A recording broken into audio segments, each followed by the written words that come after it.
Kini atong latest weather update, July 6, 2022. Ang low pressure area na atong gimonitor nag-dissipate na kagabi ug ang intertropical convergence zone kini ang panagtagpo ng duha ka hangin gikan sa northern ug southern hemisphere ang padayon nakaapekto sa may southern Luzon, Visayas kasama na ang lalawigan sa Mindanao.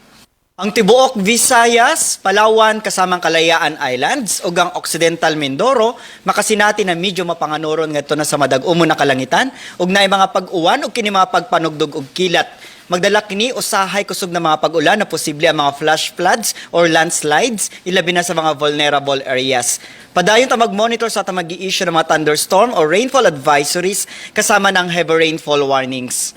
Para sa atong mga dugang detalye, bisitaha atong mga official social media accounts. Kini si Jomar Eclarino gikan diri sa DOST Pag-asa Mactan, maayong adlaw ug mag-amping tang tanan.